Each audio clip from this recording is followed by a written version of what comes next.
கிறிஸ்தவுக்குள் அன்பார்ந்தவர்களே, ஆண்டவராகிய இயேசு கிறிஸ்துவின் இனிதான நாமத்திலே உங்கள் யாவரையும் அன்போடு வாழ்த்துகின்றேன். உயிர்த்தெழுந்த ஆண்டவர் தாமே உங்கள் ஒவ்வொருடைய வாழ்விலும் அனுதினமும் செயலாற்ற வேண்டும் என்று நான் வாழ்த்துகின்றேன். உலக நாடுகள், உலகத்தின் மக்கள் வாழ்கின்ற இந்த சூழ்நிலை நாம் அறிவோம்.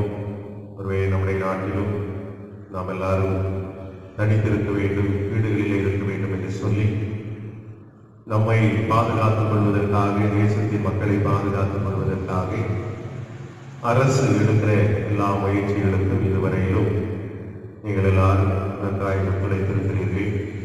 இனமும் இருக்கிற காலங்களை நாம் சரியான முறையில் ஒத்துழைத்து இந்த நோய் நம்முடைய தேசத்திலிருந்து முற்றிலுமாய் அழிக்கப்படுவதற்கும் மறைந்து போவதற்கும், அதனாலே யாரும் பாதிக்கப்படாமல் எல்லாரும் காக்கப்படுவதற்காக நாம் ஜெபித்து இவைகளுக்காக செயலாற்ற நாட்களில் அழைக்கப்பட்டிருக்கின்றோம். ஆண்டவர் தாமே அவருடைய வாக்குத்தத்தத்தின்படி எகிப்தியருக்கு வரப்பண்ணின எந்த ரோகமும் உங்களுக்கு வராது என்று சொன்னவர் அவ்விதமாய் நம்மை பாதுகாத்து வழி நடத்துவாராக. இந்த ஒரு வேலை காலம் விதமாய் மாற்றப்பட்டிருந்தாலும் நம்மை ஆண்டவர் அவரோடு தனித்திருக்கும்படியாய், குடும்பமாய் தனித்திருக்கும்படியாய், ஜபங்களிலே அதிகமாய் தனித்திருக்க, வேத வாசத்திலே தனித்திருக்க கத்திருந்த காலத்தை பயன்படுத்துவதற்கு நமக்கு உதவி செய்திருக்கிறது. இந்த நாட்களிலே அதிகமாக வீடுகளிலே நாம் கூடி ஜபிக்கிறோம். சங்கிலி தொடர் ஜபம் என்று நாம் மற்றவர்களோட ஜபத்தில் இணைந்திருக்கிறோம். விதமாய் ஏராளமான ஊழியக்காரர்கள் இணைந்து இந்த தேசத்தினுடைய நலனுக்காக ஜெபிக்கிற ஜெபங்களிலே நீங்கள் பங்கு பெறுகிறீர்கள். உங்களை என்னோடு வாழ்த்துகிறேன். கர்த்தர் உங்களை அதிகமாய் ஆசீர்வதிப்பாராக.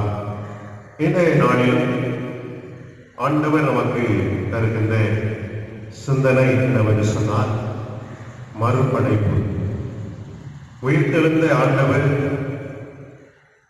நம்மை மாற்றுருவம் ஆக்குகின்றார், மாற்றுரு வாழ்விலே நம்மை வழிநடத்துகின்றார். அதற்காக நம்மை தெரிந்து கொண்டிருக்கிறார். அதற்காக நம்மை ஆண்டவர் வழிநடத்தி நம்மை பின்தொடர்ந்து வந்து கொண்டிருக்கிறார். இதனாலும் நம்முடைய சிந்தனைக்காக யோவான் எழுதின சுவிசேஷம் 21ஆம் அதிகாரம் 17ஆம் வசனம் இவ்விதமாய் சொல்லுகிறது. 3ஆம் தரம் இயேசு அவனை நோக்கி, யோனாவின் குமாரனாகிய சீமோனே, நீ என்னை நேசிக்கின்றாயா என்றார். என்னை நேசிக்கிறாயா என்று அவர் 3ஆம் தரம் தன்னை கேட்டபடியினாலே பேதுரு துக்கப்பட்டு, ஆண்டவரே, நீர் எல்லாவற்றையும் அறிந்திருக்கிறேன், நான் உம்மை நேசிக்கிறேன் என்பதையும் நீர் அறிவேன் என்றார். இயேசு என் ஆடுகளை மேய்ப்பாயாக. ஆண்டவராய் இயேசு கிறிஸ்து இந்த பூமியிலே அவர் வந்தபோது 3.5 ஆண்டுகள் இந்த காலத்திலே அவர் தன்னுடைய ஊழியத்தின் பாதையிலே தன்னோடு கூட இருக்க வேண்டும் என்று அவர் சீசர்களை தெரிந்து கொண்டார். ஒருவேளை அவர் அந்த 3.5 ஆண்டுகள் மட்டுமல்ல, 3.5 ஆண்டுகளுக்கு பின்பும் இந்த அருமையான சீசர்கள் தன்னுடைய வருகையினுடைய நோக்கத்தை உணர்ந்து அதை உலகிற்கு மக்களுக்கு எடுத்துச் செல்ல வேண்டும் என்கிற ஒரு மேலான திட்டத்தோடு அவர்களை அழைத்தார். ஆகவே இந்த பேதுருவை ஆண்டவர் அழைக்கின்ற போது அவரை உன்மீது என் திருச்சபையை கட்டுவேன் என்று அழைத்தார். அந்த வாக்குறுதியை கொடுத்தார். ஆனால் பேதுருவோ ஆண்டவரை அறியேன் என்று 3 முறை மறுதலித்து அவருடைய திட்டத்தை விட்டு விலகி போகிற ஒரு சூழ்நிலையை நாம் பார்க்கிறோம். ஆனாலும் ஆண்டவர், உயிர்த்தெழுந்த ஆண்டவர் தன்னுடைய திட்டத்தை, நோக்கத்தை மனிதனுடைய வாழ்விலே நிறைவேற்றுவதற்காக மீண்டும் இந்த பேதுருவை ஆண்டவர் சந்திக்கின்றார். பூட்டியிருக்கிற அறை வீட்டிலே சந்திக்கின்றார். கலிலேய கடற்கரையிலே அவரை சந்திக்கின்றார். மீண்டுமாய் மீன்பிடிக்க சென்ற அந்த சூழ்நிலையிலும் ஆண்டவர் அந்த பேதுருவை சந்தித்து, நான் உன்னை தெரிந்து கொண்டே அழைத்த நோக்கம் நிறைவேற வேண்டும் என்று சொல்லி ஆண்டவர் பேதுருடைய வாழ்வை மீண்டுமாய் புதுப்பித்து, ஒருவேளை நாம் வாசித்த அந்த வசனத்திலே பார்க்கிறோம், பேதுரு தன்னுடைய சிந்தையிலே தன்னுடைய செயலிலே தான் குறைபட்டதை நினைத்து துக்கப்பட்டு ஆண்டுடைய திட்டத்தை விட்டு நாம் விலகி போய்விட்டோமே என்று அவர் துக்கப்படுகிற போது ஆண்டவர் மீண்டும் நான் உன்மீது என் திருச்சபையை கட்டுவேன், நீ நாடுகளை திருச்சபை மக்களை வழிநடத்துவாயாக என்று சொல்லுகிற மேலான திட்டத்தை பேதுருடைய வாழ்விலே ஆண்டவர் நிறைவேற்றுகின்றார். அதற்காக பேதுருவை ஆண்டவர் மீண்டும் அவனுடைய வாழ்வை ஒரு மறுரூபம் என்று சொல்லுகிற ஒரு மாற்று சிந்தனை, இதுவரையிலும் அவருக்குள்ளே இருந்த சிந்தனையை விடுத்து இனி நான் ஆண்டவருக்காக வாழ்வேன், ஆண்டவருக்காக நான் செயலாற்ற வேண்டும் என்று சொல்லுகிற ஒரு நல்ல சிந்தனைக்குள்ளாக சிந்தனை புதுப்பிக்கப்பட்ட மனிதனாய் பேதுரு அங்கே மாறுகிறதை நாம் அப்போஸ்தலர் நடவடிக்கைகளிலே வாசிக்கிறோம். ஆண்டவரும் நம் ஒவ்வொருடைய வாழ்விலும் அதைத்தான் எதிர்பார்க்கிறார். ஒருவேளை நீங்கள் திருமறை முழுவதையும் ஆய்ந்து பார்த்தீர்கள் என்று சொன்னால், ஆண்டவர் மனிதனை மனுக்குலத்தை உருவாக்கினார். மனுக்குலம் தன்னை சேவிக்க வேண்டும், தன்னோடு கூட அன்புறவிலே எப்பொழுதும் இருக்க வேண்டும், தன்னை வணங்க வேண்டும், தன்னை துதிக்க வேண்டும், தன்னுடைய ஜனங்களாய் பிரசந்த ஜனங்களாய் வாழ வேண்டும் என்று தீர்ந்து கொண்டார், உருவாக்கினார். ஆனால் அந்த திட்டத்திலே மனிதன் தவறி போன போது ஆண்டவர் நினைத்தார், ஒருவேளை இந்த மனிதன் தவறி போனார், மீண்டும் அவனுக்கு ஒரு வாய்ப்பு கொடுத்தால் நல்லது என்று சொல்லி நோவா காலத்திலே அங்கே இருந்த எல்லா மனிதர்களுக்குள்ளும் நோவாவை ஆண்டவர் தெரிந்து கொண்டு தன்னுடைய மனுக்குலத்தை படைத்ததனுடைய திட்டம் நிறைவேறத்தக்கதாக நோவாவை சுற்றி இருந்த எல்லா விதமான பாவ சூழ்நிலைகளையும் பாவம் செய்த மக்களையும் ஆண்டவர் அழித்து சுத்தம் செய்து ஒரு சுத்தமான பூமியை அவனுக்காக ஏற்படுத்தி அவனை சுற்றிலும் சுத்தமான ஒரு சூழ்நிலையை உருவாக்கினார். அதற்காகவே அவனை தனிமைப்படுத்தினார். வேளையிலே ஒரு ஆண்டு வேலைக்குள்ளே இருந்தான். வேலைக்குள்ளே மிருகங்கள் தனிமைப்படுத்தப்பட்டிருந்தது. அதனுடைய முடிவு அவர் ஒரு புதிய உலகத்திற்குள்ளே வருகிறார். பாவம் செய்த ஜனங்கள் எல்லாம் அழிக்கப்பட்டு எல்லாம் புதிதான ஒரு சூழ்நிலையிலே மனிதனை அவர் ஆண்டவர் மீண்டும் வழிநடத்துகின்றார். ஆனாலும் மனிதன் விழுந்து போகிறார், பாவத்திலே விழுந்து போகிறார். ஒருவேளை அந்த பாவத்தில் விழுந்த மனிதனை அவருடைய அனாதை தீர்மானத்தின்படியா தன்னுடைய இரத்தத்தை சிந்தி அவர்களுக்கு மன்னிப்பு அருளி அவர்களை மீண்டும் மீட்டெடுத்து ஒரு புதிய உருவமாக புதிய படைப்பாக அவர்களை உருவாக்க வேண்டும் என்பதற்காகத்தான் ஆண்டவர் இந்த பூமிக்கு வந்தார். ஆகவே இரண்டாவது மனிதனுக்கு ஆண்டவர் ஒரு வாய்ப்பை கொடுக்கிறார். பாவங்கள் மன்னிக்கப்படும், நீ செய்த தவறுகளை நான் மன்னித்து விடுகிறேன், நீ உன் பாவத்தை உணர்ந்து வருகிற போது உனக்கு மன்னிப்பு உண்டு என்று சொல்லி ஆண்டவர் மன்னித்து அந்த ஒரு புதிய வாழ்வின் சூழலை மனிதனுக்கு ஏற்படுத்துகின்றார். பாவத்திற்கு மன்னிப்பு இல்லாத சூழ்நிலைகளை பாவம் மன்னிக்கப்படுகிறது, உன்னுடைய அக்கிரமங்கள் மன்னிக்கப்படுகிறது, என்னுடைய திரு ரத்தத்தினாலே உனக்கு பாவம் மன்னிப்பாகி மீட்பை நான் ஏற்படுத்தி வைத்திருக்கிறேன் என்று சொல்லி ஆண்டவர் ஒரு புதிய உலகத்தை உருவாக்குகிறார். புதிய உலக ஓட்டத்தை மனிதனுக்கு ஏற்படுத்தி கொடுக்கிறார். பாவத்திலே வாழ்ந்து நீ அழிந்து போக வேண்டாம், உன் பாவத்தை மன்னிக்க நான் ஆயத்தமாக இருக்கிறேன், என்னிடத்தில் வா, நீ வருகிற போது உன்னை புதிய படைப்பாக புதிய சிருஷ்டியாக. அதைத்தான் பவுல் சொல்கிறார், ஒருவன் கிறிஸ்துவுக்குள் இருந்தால் புது சிருஷ்டியாக இருக்கிறான், பழையவை எல்லாம் உடைந்து போயின, எல்லாம் புதிதாயின. ஆக கிறிஸ்து தன்னுடைய திரு ரத்தத்தினாலே ஒரு மனிதனுக்கு மீண்டும் பாவ மன்னிப்பை அருள் செய்து ஒரு புதிய வாழ்வை ஆண்டவர் ஏற்படுத்துகின்றார். ஆக இந்த நாளிலும் இந்த உயிர்த்தெழுந்த ஆண்டவர் மனுமக்களாகி நம்மை மீண்டும் ஒரு மறுபடைப்பாக பாவத்திலே விழுந்து மறித்து போன நம்மை உயிர்த்தெழ செய்து மீண்டும் நீதியும் நியாயத்தையும் செய்கிற ஒரு நல்ல மக்களாக மனிதர்களாக மாற்றுவம் நம்மை ஆக்குகின்றார். நமக்கு ஆண்டவர் அப்படிப்பட்ட ஒரு மறு படைப்பை ஏற்படுத்தி வைத்திருக்கிறார். மூன்றாவதாக வெளிப்படுத்தலில் நாம் பார்க்கிறோம், ஆண்டவர் ஒரு புதிய ஆளுகையை புதிய உலகத்தையே படைத்திருக்கிறார். ஒரு புதிய பூமியை புதிய ராஜ்யத்தை நமக்காக ஏற்படுத்தி வைத்திருக்கிறார்.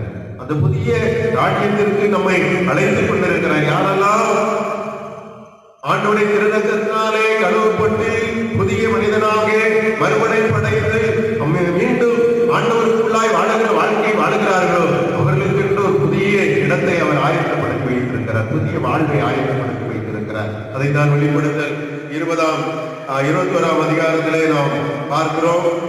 1ஆம் வசனம், புதிய வானம் புதிய பூமி என்று சொல்லப்பட்டிருக்கிறது. அதே போல வெளிப்படுத்தல் 2:21-2 நீங்கள் பார்த்தீர்கள் என்று சொன்னால் புதிய எருசலேம், புதிய ஆராதனை, புதிய வழிபாடு, புதிய சூழ்நிலை. யோவானுடைய தரிசனத்திலே அதை காண்கிறார். நம்மை ஆண்டவர் அந்த புதிய உலகத்திற்கு, புதிய அந்த மறு உலகத்திற்கு நம்மை அழைத்து செல்வதற்காக இந்த நாட்களிலே நாம் மறுபடியும் பிறப்பின் அனுபவத்தை நாம் பெற்றுக்கொள்ள நம்மை அழைத்துக் கொண்டே இருக்கிறார். யாரெல்லாம் ஆண்டுடைய வருகையை, ஆண்டுடைய பாடு மரணத்தை, ஆண்டுடைய உயிர்த்தெழுதலை யாரெல்லாம் விசுவாசிக்கிறார்களோ அவர்கள் எல்லாரும் அந்த மறுபிறப்பை அடைகின்றார்கள், மறுபிறப்பின் அனுபவத்தை அடைகின்றார்கள், இந்த வாழ்வில் ஆசீர்வாதத்தை பெறுகின்றார்கள். ஆகவே உயிர்த்தெழுந்த ஆண்டவர் நம்மை மீண்டும் மறுபிறப்படை செய்யும்படியாய் நமக்குள்ளே செயலாற்றிக் கொண்டிருக்கிறார். அந்த ஆண்டவரை நாம் உறுதியாய் பற்றிக் கொண்டு நம்முடைய தூய ஆவியினாலே நாம் நடத்தப்படுகிற போது அந்த மறு பிறப்பினுடைய அனுபவத்தை மாத்திரமல்ல, மறு உலகத்தினுடைய அந்த நித்திய வாழ்வினுடைய நன்மையை, மேன்மையை நாம் கண்டு அனுபவித்து ஆண்டவரோடு கூட வாழுகிற அந்த வாழ்வை நாம் பெற்றுக் கொள்வோம். ஆண்டவர் நம்மை ஆசீர்வதிப்பாராக. ஆமென். ஜெபம் செய்வோம். அன்பு நிறைந்த ஆண்டவரே, மணமக்களாகிய நாங்கள் உம்முடைய படைப்பாக இருக்கின்றோம். படைத்த ஆண்டவர் எங்களுக்கென்று ஒரு திட்டத்தை வைத்திருக்கிறேன். நாங்கள் பரிசுத்தமாய் வாழ வேண்டும், நம்மோடு வாழ வேண்டும், எப்போதும் நம்முடையவர்களாக நாங்கள் நிலைத்திருக்க வேண்டும் என்று நான் விரும்புகிறேன். அதற்காக என்னுடைய வாழ்விலே செயல்படுகிறேன். இந்த உலகத்தை படைக்கிறேன். இந்த உலகம் குறைபட்ட போது, பாவம் நிறைந்த போது, அதிலிருந்து ஒரு நல்ல மனிதனை பிரித்தெடுத்து, நோவாவை பிரித்தெடுத்து, அவனுக்கென்று ஒரு புதிய சூழ்நிலையை உருவாக்கி, பாவம் செய்த அனைத்து மக்களையும் பாவங்களையும் அகற்றிவிட்டு மீண்டும் ஒரு புதிய உலகத்தை படைத்து, சூழ்நிலையை படைத்து கொடுத்தி, ஆனால் மனிதன் மீண்டும் விழுந்து போவதை நீர் அறிவீர் சுவாமி. அந்த மனிதனுக்கு நீர் வாக்கு பண்ணினேன், இரத்தத்தினாலே பாவ மன்னிப்பாகி மீட்பு உண்டு என்று சொல்லி பலிகளை செலுத்தும்படியாய், பலிகளின் இரத்தத்தினாலே பாவத்தை நிவர்த்தி செய்து கொள்ளும்படியாய் வழிநடத்தியே, அவைகளிலும் நிறைவை காண முடியவில்லை என்று சொல்லி தம்மையே யாகபலியாக ஒப்புக் கொடுத்து தம்முடைய திரு ரத்தத்தை மனுக்குல மக்களின் அனைத்து மக்களுடைய பாவத்திற்காக சிலுவையிலே சிந்தி மரித்து அடக்கப்படப்பட்டு உயிர்த்தெழுந்தேன். அதற்காக நன்றி சொல்லுகிறோம்.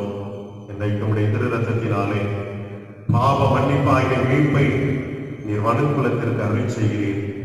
யாரெல்லாம் நாங்கள் விசுவாசிக்கிறோமோ நாங்கள் அந்த பாவ மன்னிப்பாகிய மீட்பை பெற்று ஆண்டவரே உடைய திருவிட சித்தத்தை நிறைவேற்றுகின்ற ஒரு மறு வாழ்வை நாங்கள் அதிலே பெற்றுக் கொள்கிறோம்.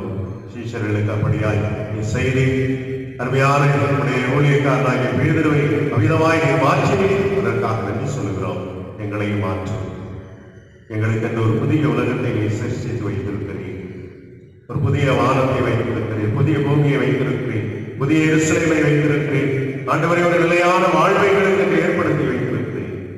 அந்த வாழ்வை நாங்கள் சுதந்திரித்துக் கொள்வதற்கு இந்த நாட்களிலும் நாங்கள் பெற்றுக் கொண்டிருக்கிற எந்த மறுபிறப்பின் அனுபவத்தை ஒவ்வொரு நாளும் ஆண்டவரை புதுப்பித்துக் கொள்ளவும், இந்த வாழ்விலே நாங்கள் ஆண்டவரை பரிபூர்ணப்படவும் தேவையில் அறிந்தார். ஒவ்வொருவரையும் நீர் ஆசீர்வதிக்கிறாக. நம்முடைய அனைத்து திருச்சபை குடும்பங்களையும் நீர் ஆசீர்வதிக்கிறார். ஆண்டவரே பல்வேறு நெருக்கங்களிலே பொருளாதார நெருக்கங்கள் உண்டு, மன அழுத்தங்கள் உண்டு, குடும்ப பிரச்சனைகள் உண்டு. இவைகளுக்கு மத்தியிலேயும் எங்கள் ஆண்டவர் கல்யாண குடும்பங்களை எல்லாம் நீ நடத்தி வருகிறேன். அதற்காக நன்றி சொல்லுகிறோம். என்னமும் ஆண்டவரே ஒவ்வொரு குடும்பங்களையும் நீர் ஆசீர்வதிக்க வேண்டும் என்று சொல்லிக்கிறோம். உடைய ஜனத்தை ஆண்டவரே உடைய திரு ரத்தத்தை தெளித்து பரிசுத்தப்படுத்திய ஒவ்வொரு இல்லங்களையும் ஆண்டவர் தாமே நம்முடைய பரிசுத்த கிருபையினாலே வெளியேற்றி இந்த வியாதியினுடைய எந்த கூறுகளும் உடைய பிள்ளைகளை தொடாதவாறு நீ காத்திருப்பீங்க. தூரத்திலே சமீபத்திலே வெளிநாடுகளில் இருக்கிற எல்லாரையும் கண்ணிக்கருவிலை போல பாதுகாத்திருக்கிறோம். ஆண்டவரே உலகம் அனைத்துக்காக ஆண்டவரே ஒவ்வொரு நாளும் பல ஆயிரங்கள் மறித்துக் கொண்டிருக்கிறது. ஆண்டவரே, இதே இரக்கம் செய்ய வேண்டும் என்று நாங்கள் ஜெபிக்கிறோம். ஒவ்வொரு தேசத்தை நீ கண்ணோக்கி பார், மக்களை விடுதலை செய்யும். ஆண்டவரே, இந்த கொடிய வியாதியினுடைய தாக்கத்தை உடைய திருரத்தின் வல்லமையினால் நேர் முறியடித்துக் கொள்வீராக. என் மனுக்குலத்தை காப்பாற்றுவீராக, எல்லா தேசத்தை காப்பாற்றுவீராக. அரசு எடுக்கிற முயற்சிகளை நீர் ஆசீர்வதிப்பீராக. ஆண்டவரே, மருந்து கண்டுபிடிப்பதற்கான முயற்சிகளை மேற்கொண்டிருக்கின்ற மக்களை நீர் ஆசீர்வதித்திருக்க விசேஷித்த ஞானத்தை கொடுத்து இந்த ஆண்டவரே வைரஸினுடைய எல்லா தாக்கங்களையும் நிர்மூலமாக்குவதற்கான ஞானத்தை உடைய பிள்ளைகளுக்கு நேர்கட்டளையிட்டு இந்த மனுக்குலம் அனைத்தையும் பாதுகாத்துள்ள வேண்டும் என்று சொல்லிக்கிறோம். பொருளாதாரத்துல எல்லாம் ஆண்டவரே விழுந்து போய் கிடக்கிறோம், நம்பிக்கை இழந்திருக்கிறோம். என்ன செய்வது? அன்றைக்கு சிஷ்யர்கள் நம்பிக்கை இழந்து அரை வீட்டிற்குள்ளே திகைத்து நின்றது போல இன்றைக்கு ஆண்டவரே உலகத்தில் இருக்கிற எல்லா மக்களும் தங்கள் வீட்டுக்குள்ளே திகைத்து இருக்கிறார்கள். மீண்டும் என்ன செய்வோம்?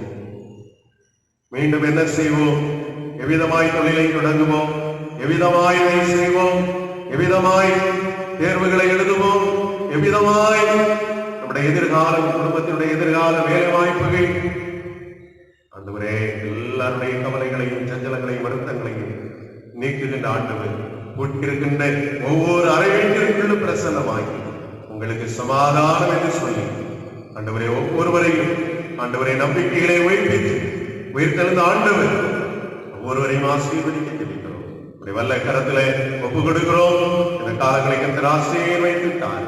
வீடுகளிலே இருக்கிற போதும் தெய்வ சிந்தனையோடு ஜெபத்தோடு உடைய பாதத்திலே காத்திருந்து உமது பேரருளை பெற்றுக் கொள்ள உதவி செய்யும்.